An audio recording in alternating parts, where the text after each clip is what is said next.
ውድ ቤተሰቦቼ ለዛሬ መሐላ ክፍል አንድን ይዤላችሁ መጥቻለሁ። ታዲያ ሁላችሁም ድራማውን ከመጀመራችሁ በፊት ላይክ እና ሰብስክራይብ ማድረጋችሁን እንዳትረሱ። መሐላ ድራማ ክፍል አንድ የሚጀምረው ኢንጂላ የምትባል ሕፃንና አክስቷን እያሳየን ነው። በጣም ሀብታም በሆነው የአጥፍ ቤተሰብ ግቢ ደጃፍ ላይ ቆመው ይታያሉ። የአንጀላ አክስት በዚህ ግቢ ውስጥ በሰራተኝነት እንደምትቀጠርና እናትና አባቷ ከሞቱ በኋላም ኢንጂላን የምታሳድገው እሷ እንደሆነች እንረዳለን። የኢንጂላ አክስት በጣም ጨካኝ ሴት እንደሆነችና የወንድሟ ልጅ ኢንጂላን በክፉ ሁኔታ እንደምትይዛት በግልጽ ይታያል። ከዚያም በኋላ ሁለቱም ወደ ቤቱ ይገባሉ። ኢንጂላ በአሻንጉሊቶች የተሞላች በጣም ቆንጆ ክፍል ውስጥ ትገባና በእነሱ ትገረማለች። ከዚያም ናዝ የምትባል ሕፃን ትገባለች። እሷም የጌታ ያጥፍ የልጅ ልጅ ናት። ናዝ በጣም የተንቀባረረች ልጅ እንደሆነች በግልጽ ይታያል። ኢንጂላም የሰራተኛ ልጅ መሆኗን ስታውቅ በብልግና ትይዛታለች። የኔ አገልጋይ ትሆኛለሽ፣ ትእዛዜን ሁሉ መፈጸም አለብሽ ትላታለች። በእርግጥም ኢንጂላ አቅም ስለሌላት ትስማማለች። ቀናት ያልፋሉ። ኢንጂላ ካደገች በኋላም አሁንም ከአክስቷ ጋር በዚያው ቤት ውስጥ እየሰራች እንደሆነ እናያለን። በአሁኑ ጊዜ ኢንጂላ የናዝ የግል አገልጋይ ሆናለች። ኢንጂላ ናዝን ከእንቅልፏ ልትቀሰቅሳት ስትሄድ ፍቅረኛዋ አማራን አሁንም ክፍሏ ውስጥ እንዳለ ትነግራታለች። ናዝ ከቤተሰቦቿ መካከል አንዱ እንዳያየው ትሰጋና ኢንጂላ በአስቸኳይ ማንም ሳያያቸው ከቤት እንድታስወጣው ታዛታለች። በእርግጥም ኢንጂላ ይህንኑ ታደርጋለች። በኋላ ኢንጂላ ወደ ናዝ ትመለሳለች። የናዝ ስልክ ሲጠራ ትመለከታለች። ደዋዩ መቴ የሚባል ወጣት ነበረ።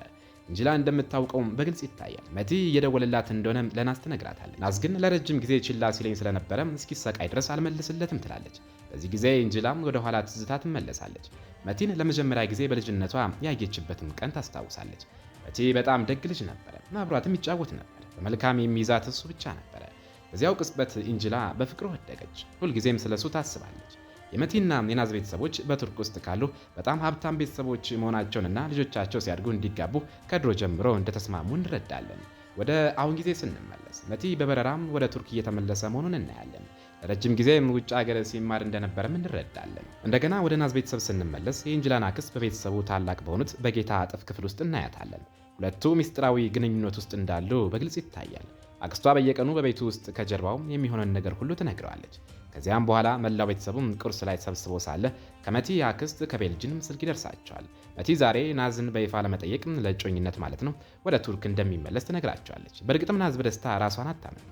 ወዲያውኑም ራሷን ለማዘጋጀት ትሄዳለች። ነገር ግን የሚስማማት ልብስ ስለማታገኝ ኢንጂላ ቀድሞ የታዘዘላትን ቀይ ልብስ ከልብስ መሸጫ እንድታመጣላት ታዛታለች።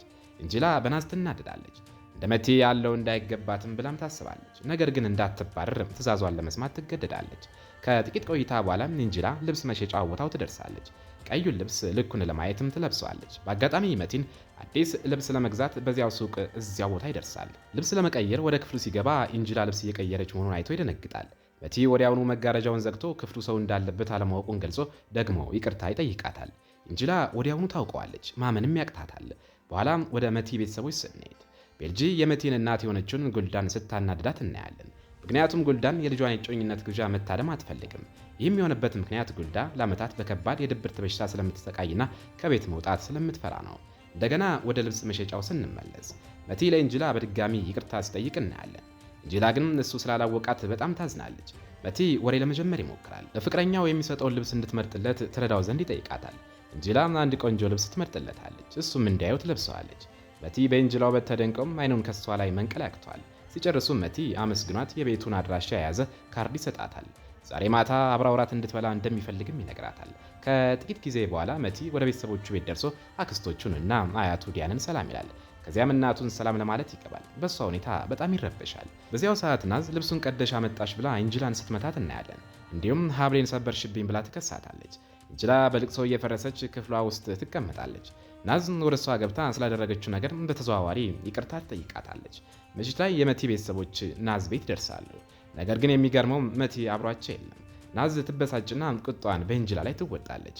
ሀብሉን እድል ያመጣልኛል ብላ ስለምታምንም ኢንጂላ ሄዳ ሀብሉን በጌጣጌጥ ቤት እንድታሰራላት ታዛታለች። በእርግጥም ኢንጂላ ወደ ጌጣጌጥ ቤቱ ትሄዳለች። ስለሚደርስባት ነገር ሁሉ እያሰበች በምትኖረው ህይወት በጣም ትማረራለች። ስለዚህ አንድ ደፋር ውሳኔ ትወስናለች። መቲ እንደጠየቃት እራት ልትበላ ትሄዳለች። አብረው እያወሩ ሳለ መቲ ስሟን ይጠይቃታል። ስሟንም ሞርጋን እንደሆነ ትነግረዋለች። እውነቱንም እንዳያውቅባት ስለሷ የተሳሳተ መረጃ ትሰጠዋለች። መቲ በሷ ተመስጦም የገዛውን ቀይ ልብስ ለሷ እንደገዛው ነግሮ ይሰጣታል። ኢንጂላ በጣም ትረበሻለች፣ ታለቅሳለች። ከዚያም ሁለቱም በፍቅር ስሜት ይቀራረባሉ። በጊዜያቸው በጣም ይደሰታሉ። ከጥቂት ቆይታ በኋላ መቲ የሚጠጣ ነገር ሊያመጣ ይሄዳል። ሲመለስ ግን ኢንጂላ ጠፍታበት ያገኛታል። በዚያን ጊዜ ኢንጂላ በታክሲ ውስጥ ሆና ስቅስቅ ብላ ስታለቅስ እንመለከታለን። ምክንያቱም ያደረገችው ነገር ትክክል ይሁን ስህተት መለየት አቅቷታል። በመቀጠልም ኤንጅላ ናዝ ጋር ትሄዳለች።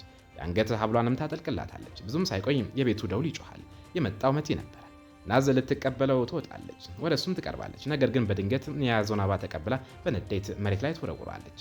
ስለዘገየባትም ትሰድባለች። ኤንጅላ ይህን ሁሉም ከሩቅ ሆና አይኖቿ በእንባ ተሞልተው ትከታተላለች። ከዚያም ናዝ ብቻዋን ወደ ክፍሏ ትገባለች። መቲ ሊያባብላት ይከተላታል። ናዝ የዘገየበትን ምክንያት ስትጠይቀው መንገዱ ዝግ ስለነበረ እንደሆነ ይነግራታል። ናዝ ግን ውሸታም ነህ፣ ሌላ ምክንያት ይኖራል በማለት እውነተኛውን ምክንያት እንዲነግራት ትጠይቀዋለች። መቲ አንዲት ቆንጆ ልጅ አግኝቶ አብሯት እራት እንደበላ ይናዘዛል። ናዝ ትበሳጫለች። ከቤት እንዲወጣም ትነግረዋለች። ኤንጅላ ይህን ሁሉ በድብቅ ትሰማ ነበር። መቲ በእሷ መማረኩን ስታውቅ በጣም ትደሰታለች። ከጥቂት ጊዜ በኋላ መቲ ወጥቶ የናዝን ቤተሰቦች ያገኛል። ስላደረገው ነገርም ይቅርታ ይጠይቃቸዋል። የእጮኝነት ስነ ስርዓቱ እንዲራዘምም ይስማማሉ።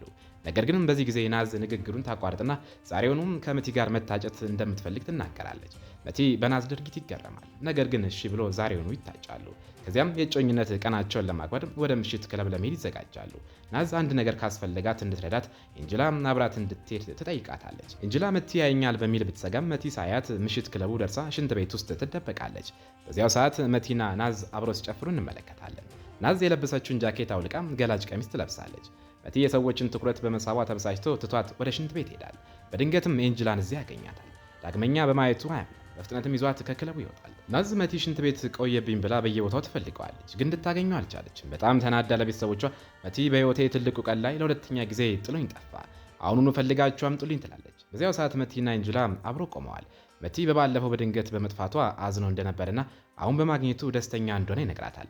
እንደገና እንድታገኘውም ይጠይቃታል። መቲ ወደ ክለቡ ሲመለስ ናዝ የሰዎችን ትኩረት ለመሳብ ራሷን እንደሳተች ሆና ታስመስላለች። መቲ ወደ ቤቷ ለማድረስ ታክሲ ውስጥ ይዟት ይገባል። ቤት ሲደርሱ መቲ በናዝ አልጋ ላይ ይተኛል። ናዝ እራት እንዲዘጋጅላት ትጠይቃለች። ከዚያም ኤንጅላም ጠርታ መቲ ዛሬ በክፍሏ ውስጥ እንደሚያድርና ለቤተሰቦቿ ግን መቲ በእንግዳ ክፍል ውስጥ ነው ያደረው ብላ እንዲረዱት ትነግራታለች። በዚያው ሰዓት የመቲ ድምፅ ይሰማል። ናዝ ኤንጅላ ሳያት እንድትደበቅ ታዛታለች። ኤንጅላ ከአልጋ ስር ትደበቃለች። ሌሊቱ ሙሉም እዚያም ትቆያለች። በጠዋት መቲ ሲነቃና ወደ ሽንት ቤት ሲሄድ ኤንጅላ አጋጣሚውን ተጠቅማ ከአልጋ ስር ትወጣለች። በመቀጠልም ወደ መቲ ቤተሰቦች ቤት እንሄዳለን። እዚያ አያቱ ለቤተሰቦቹ እንደተናገረው መቲ እና ናዝ ቢፋቱ ናዝም ከሀብቱ ምንም እንዳታገኝ የሚል ቅድመ ሁኔታ ያለው የጋብቻ ውል እንዳዘጋጀ ይነግራቸዋል። ይህን ያደረገውም ሁለቱ ወጣቶች ግትር ስለሆኑና ጋብቻቸውን በቁም ነገር ስለማይዙት በማንኛውም ሰዓት ሊፋቱ እንደሚችሉ ስለሚያውቅ ነው። ገንዘቡ እንዲባክንበት አይፈልግም። ከጥቂት ቆይታ በኋላ መቲ ናዝን ወደ እናቱ ይዟት ይሄዳል። ነገር ግን እናቱ ናዝ ተዋናይ ስለመሰለቻት አልወደደቻትም። በመካከላቸውም ጭቅጭቅ ይነሳል። ከዚያም መቲ ወደ ራሱ ቤት ሲመለስ ኤንጅላን እዚያ እየጠበቀችው ያገኛታል። አብረው እያወሩ መቲ ከሌላ ሰው ጋር ብታጭም አላፈቅራትም፣ መሆን የምፈልገውም ከአንቺ ጋር ነው ይላታል። በዚያው ሰዓት ናዝ አያቱ እዚያ ስላዘጋጀው የጋብቻ ውል ትሰማለች። በጣም የመዋረድ ስሜት ስለተሰማት ከመቲም ጋር ለመጣላት ወደ ቤቱ ትሄዳለች። እንደ ዕድል ሆኖ መቲ ናዝ ወደ ቤት ከመግባቷ በፊት ድምጿን ይሰማና ኤንጅላን በአንድ ክፍል ውስጥ ዘግቶባት ይደብቃታል። ናዝ ቤት ስትገባ እንግዳ እንቅስቃሴ ይሰማታል። በየክፍሉ ትፈልጋለች። ኤንጅላ የተደበቀችበት ዝግ ክፍል ጋር ትደርሳለች። ናዝ መቲም እዚህ ክፍል ውስጥ ሴት ደብቋል ብላ ክፍሉን እንዲከፍትም ታዘዋለች። መቲ ይከፍቷል። ነገር ግን ኤንጅላ በፍጥነት ቁም ሳጥን ጀርባ ስለተደበቀች ክፍሉ ባዶ ሆኖ ይገኛል። ናዝ መቲ እንዳልከዳት ስታረጋግጥ ትረጋጋለች። ስለ ጋብቻ ውሉ ስምምነትም ትነግረዋለች። መቲም የክፍሉን በር መልሶ ይዘጋና ለምን እንዲህ እንዳደረገ ለመጠየቅ ከናዝ ጋር ወደ አያቱ ይሄዳል። በዚያን ጊዜ ኤንጅላ በክፍሉ ውስጥ ዘግቶባት በጣም ትደነግጣለች። ምክንያቱም ኤንጅላ በልጅነቷ አክስቷ ትዘጋባት ስለነበረ ጠባብና ዝግ ቦታዎችን የመፍራት ችግር አለባት። በሌላ በኩል ደግሞ መቲም ከናዝ ጋር በመሆን አያቱ ዘንድ ይደርሳሉ። ያዘጋጀው የጋብቻውን ለናዝ ትልቅ ስድብና ውርደት ስለሆነ ውሳኔውን እንዲቀይርም ይጠይቀዋል። አያቱ ግን ናዝ ስሜታዊ ግትርና ጥንቃቄ የሌላት ልጅ ስለሆነች ሀብቴን አላምንም በማለትም ይላል። በዚያው ቅጽበት የመቲ እናት በልጇ ፊት ቆማ ናዝም የውስጥ ክፋትና ቂም ያላት ልጅ ስለሆነች ፈጽሞ ወድጃት አላውቅም ትለዋለች። እንዲያውም ልጆች እያሉ ናዝ መቲ ጥቃት ተፈጽሞብኛል ብላ የዋሸችበትን አጋጣሚም ታስታውሳለች። መቲ ለእናቱ እውነት እንዳላት ይሰማዋል። ዝምም ይላል። እናቱ በእውነት ናዝን ታፈቅራታለህ ብላ ስጠይቀው መቲ አሁንም ዝም ይላል። ምክንያቱም በውስጡም አያፈቅራትም። ናዝ በመቲ ድርጊትና በቤተሰቦቹ ፊት ስላሳፈራት ክፉኛ ትደነግጣለች። ከእሱም ጋር ለመለያየት ትወስናለች። ከጥቂት ቆይታ በኋላ ናዝ ወደ ቤተሰቦቿ ቤት ተመልሳ ለእናቷም መቲ እንደማያፈቅራት ስለገባት እንደተለያየች ትነግራታለች። እናቷ ግን በጣም ትቆጣታለች። ምክንያቱም ቤተሰቦቻቸውም በኪሳራ ላይ ያለውን ድርጅታቸውን ለማዳን ብቸኛው መፍትሄ ናዝ መቲን ማግባት እንደሆነ ተስማምተው ነበረ። ናዝ ግን ለድርጅቱ ደንታ እንደሌላትና ወደ መቲ እንደማትመለስ ስትናገር እናቷ በጥፊ ታልሳታለች። ምንም የማይገባሽ ኃላፊነት የማታውቂ ቀልደኛ ልጅ ብላም ትሰድባታለች። እናቷ በጥፊ መመታቷን ናዝ ክፉኛ ይሰብራታል። በሌላ በኩል መቲም ወደ ቤቱ ገብቶ ኤንጅላ የቆለፈችበትን ክፍል ይከፍትላታል። ለሰዓታት ዘግቶባት ስለቆየም ይቅርታ ይጠይቃታል። ኤንጅላ መጀመሪያ ይቅርታውን ባትቀበልም መቲ ደጋግሞ በመጠየቅ ለራት ይጋብዛታል። በምሽቱም ራት ላይ ኤንጅላ ልጆች እያሉ ከመቲን ጋር ከናዝ ጋር የተነሱትን ፎቶ ታስታውሳለች። ይህ ፎቶ ከመቲ ጋር ያላት ብቸኛው ትዝታ ነው። መቲም አይኖቹን ከኤንጅላ ላይ መንቀላቅቶ ሲያያት ለምን እንዲህ ታየኛለህ ብላ ትጠይቃለች። እሱም በጣም ቆንጆ ስለሆንሽና በድጋሚ ከህይወቴ በድንገት እንዳጠፊ ስለፈራሁ ነው ይላታል። ኤንጅላ በንግግሩ ብትነካም ገና ከመጀመሪያው ስለማንነቷ ስለዋሸችው እውነቱን ቢያውቅ ይጠላኛል ብላ ትሰጋለች። በዚህ መሃል የናዝና የመቲ ቤተሰቦች ተሰብስበው ልጆቹን ለማስታረቅ ሲወያዩ ናዝ ግን ቤት ውስጥ ሆና የኤንጅላ ልብሶች ትቀዳለች። ይህን የምታደርገውም ኤንጅላ ስለዘገየችባት ነው። ከናዝ ድርጊት የምንረዳው ኤንጅላን በጭካኔ ብታያትም ያለሷ ግን አንድም ቀን መኖር እንደማትችልና በጣም እንደምትወዳት ነው። ኤንጅላ ወደ ቤት ስትመለስ ናዝ አልጋዋ ላይ ሆና ስቅስቅ ብላ እያለቀሰች ታገኛታለች። ኤንጅላ ምን እንደተፈጠረ ሰራተኛን ስጠይቃት ከእጮኛዋ ጋር ከተለያየች ጀምሮ የነርቭ መቃወስ ደርሶባታል፣ አንቺን ደግሞ አጠገቧ ስላላገኘችሽ ተጎድታለች ትላታለች። ኤንጅላ የህሊና ጸጸት ይሰማታል። ናዝን ለማስታረቅም ሆስፒታል ነበርኩኝ ብላ ተዋሻለች። ናዝ እያለቀሰች ስለ መለያየታችን የምነግረው ሰው አጥቼ አንቺን በጣም ፈልጌሽ ነበር ትላታለች። ኤንጅላ ናዝ አሁንም መቲን እንደምትወደው ስትረዳ እንደገና እንዲታረቁ እንደምትረዳት ቃል ትገባላታለች። በኋላ ላይ ናዝ መቲን ደውላ ትጠራለች። መቲ ሲመጣም እንዲታረቁ ምክር የሰጠቻት ሰራተኛዋን ልታስተዋውቆ ትፈልጋለች። ኤንጅላ ወደ ክፍሉ ስትገባ መቲ ደንግጦ ይቀራል። እውነተኛ ስሟንም በዚያ ጊዜ ይረዳል። ትዝታዎች ሁሉ ወደ አይምሮ ቢመላለሱም ችግሩ እንዳይባባስ ግን ለመጀመሪያ ጊዜ እንዳያት መስሎ ይተውናል። ናዝ ልብስ ለመቀየር ወደ ላይ ስትወጣ መቲ ኤንጅላን ወጥ ቤት ውስጥ ተከትሏት ይገባል። በጣም ተቆጥቶ እንዲህ አይነት ክፉና ተንኮለኛ ልጅ መሆንሽን አላውቅም ነበር ይላታል። ኤንጅላ ግን ተንኮለኛ አይደለሁም፣ አንተ ግን ለዓመታት ናዝን እንደምትወዳት እያስመሰልክ ስሜቷን የምትሰርቅ ፈሪና ከዳተኛ ነህ ብላ ትመልስለታለች። በዚህ መሃል ናዝ ትወርዳለች። መቲ ኤንጅላን ለማናደድ ሲል ናዝን ያቆላምጣታል። እንዲያውም እኛን ስላስታረቀችን እንደ ሽልማት እናቴ ጋር ለራስ ስንሄድ ኤንጅላ አብራን መምጣት አለባት ብሎ ሀሳብ ያቀርባል። ናዝም ትስማማለች። መቲ ቤተሰቦቹ ቤት ደርሰው እራት ላይ ሳሉ የመቲ እናት ጁልደን በክፍሏ ውስጥ ስትጮህ ይሰማሉ። የመቲ አክስት ቤልጅን ከናዝ ጋር ግጭት እንዳትፈጥር ብላ ዘግታባት ነበር። ነገር ግን ጁልደን አምልጣ ትወጣለች። እዚህ ጋር ብቻ ፈጽሞ አልስማማም ትላለች። መቲ ወሬውን ለማስቀየር ሲል ሰርጉን በቅርቡ እናደርጋለን ብለው ሀሳብ ያቀርባል። ጁልደን የመቲ ናት ማለት ነው። በሰርጉ ነገር ላይ በጣም ትቆጣለች። ነገር ግን በመጨረሻ በአንድ ቅድመ ሁኔታ በጋብቻው ትስማማለች። እሱም መቲና ናዝ ሲጋቡ እሷ ዘንድ በአንድ ቤት ውስጥ እንዲኖሩ ነው። ናዝና እናቷ በዚህ ውሳኔ ይደነግጣሉ። ምክንያቱም በዚህ መንገድ ከጋብቻው ምንም አይነት የግል ጥቅም ማግኘት አይችሉም። መቀጠልም የናዝ እናት ከቤልጅን ጋር ለብቻቸው ይነጋገራሉ። እናቷ ገና ምንም አይነት ዝግጅት ስላላደረግን እና በቱርክ ታዋቂ በሆኑ አዳራሽ ትልቅ ሰርግ ማድረግ ስለምንፈልግ ሰርጉ ይቆይልን ትላለች። ቤልጅን ግን ውሳኔው በኔ እጅ አይደለም፣ ዋናው ነገር ልጆቹ ደስተኛ መሆናቸው ነው እንጂ የሰርጉ ትልቅ መሆን ተራ ነገር ነው ትላለች። ኤንጅላ ወደ ቤት ተመልሳ የናዝን የሰርግ ልብስ ታስተካክል አክስቷ ትገባና በጣም ቆንጆ ነሽ፣ ይህን ውበትሽን ተጠቅመሽ አንድ ሀብታም ሙሽራ ብታጠምጂ ኖሮ ከዚህ ድህነት ታወጭን ነበር ትላታለች። ኤንጅላ በአክስቷ ንግግር ትደነግጣለች። እንዲህ አይነት አስተሳሰብ ይኖራታል ብላ አልገመተችም ነበረ። በዚያው ምሽት ናዝ ስለ መቲ ለኤንጅላ ታወራላታለች። በጣም አፈቅረዋለሁ፣ ግን ችግሩ ሴሰኛና ከዳተኛ ነው። ካገባኝ በኋላ ልቤን እንዳይሰብረው እፈራለሁ ትላለች። ኤንጅላ መቲ በጣም ይወድሻል፣ ሊከዳሽ አይችልም በማለት ታጽናናታለች። በማግስቱ መቲ የናዝን ያክስት ልጅ ኦዛንን ለመቀበል ይሄዳል። ኦዛን የመቲ ያክስት ልጅ ሲሆን እድሜ ልኩን ከቱርክ ውጭ ሆኖ ለናዝር ሰርግ የመጣ ነው።